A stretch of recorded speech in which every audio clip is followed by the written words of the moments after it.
So here I am after celebrating with my friends and just a pinch of alcohol, just as it should be. So usually in this hour and this circumstance, I usually go to my place to have some rituals done. But this is too far away from here and I have to wake up tomorrow. Anyways, I decided to do something this evening. If it's not a ritual, I have to do something. And two things. I'm not a native speaker. I am from Dimitri's neighboring country. Two things you need to know. And the second thing, I haven't planned this in advance. So this my little speech is as I walk here in the park, I speak that. So I have been planning, actually, having it in my mind to do this for a while, for a couple of weeks now, to talk about Dimitri's influence and his help on this path. I've been researching for years and having some hints and dreams since I was a child regarding the occult, the left-hand path, and some other things.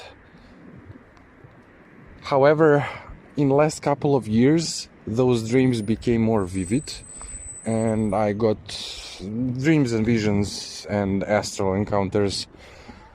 I got visited by a certain entity that I didn't know who she was. It's a she.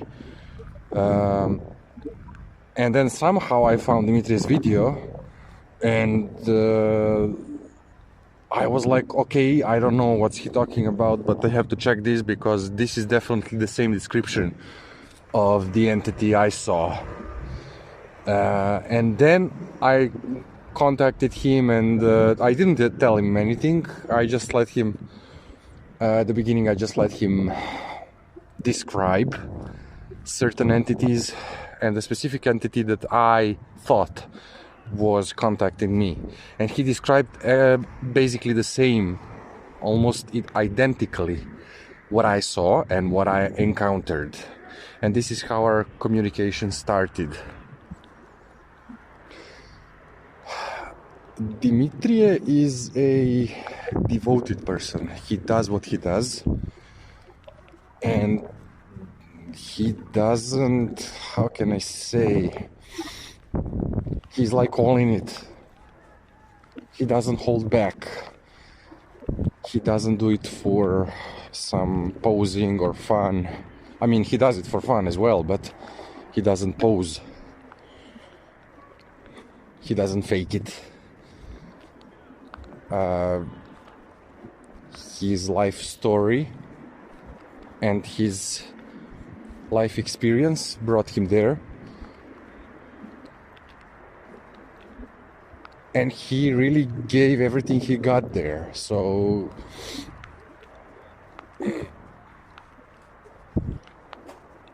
he works more or less every day. He gave me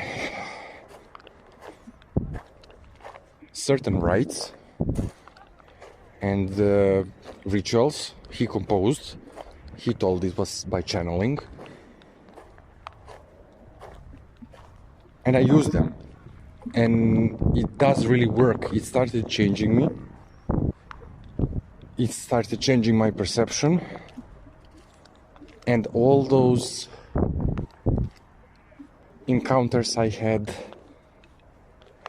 began to clarify, to take more specific, more concrete shape and form.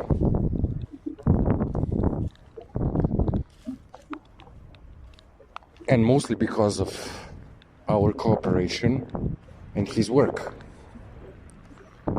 He works in, to be specific, because I don't know who watches or listens to this. This is a cliphotic sphere it's a part of Kabbalah teachings, mostly left-hand path, although he combines both, as we all do, right and left.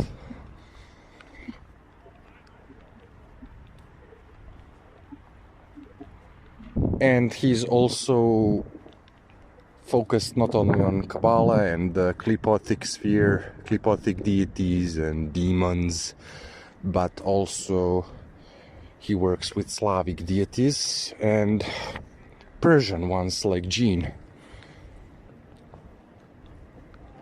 as far as I gathered. And in each one, he relies on personal experience, like I do. Only that I got connection and feel connected with specific deities, or deity to be more precise. So my work is much more narrow. But if it wasn't for his, let's say, kind of directions, I would be much more alone in this. I work with Namaa,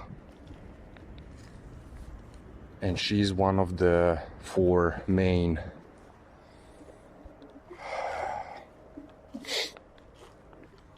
patrons of sacred sexuality, alongside with Lilith, the elder whore, Agrat Bat Malat,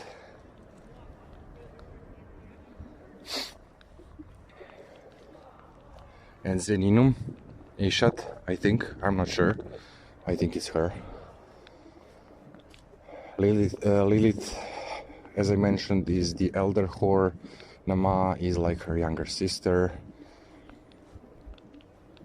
or like her daughter, something like that. And because she was less known, and she is still less known, I didn't know about her. But only later, I realized that I actually saw her and encountered her in many different situations, especially on the astral plane and in visions, which were vivid and realistic, almost as everyday life. But I didn't know who she was. And once I started to delve into this, to ascend, it starts changing you. Like they call it this infernal alchemy, whatever you want to call it. It influences you and people around you. I'm not telling this to just to like blah blah blah, to speak something like, that's what I think. It's not what I think, it's what I saw. Everybody can believe whatever they want or not believe, and that's completely okay. I support skepticism.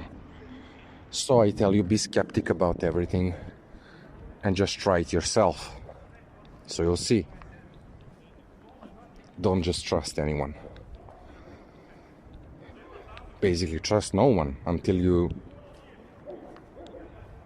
prove yourself, until they prove they're worthy of trust. So I'm thinking if I should say anything else or if I missed something. Currently, I can't remember. I think I mentioned most things about my work, the beginning of my work, and Dimitri's help. So let it be for now. Maybe I'll make another video, but this is enough. Almost 10 minutes. Yeah. Thanks for listening.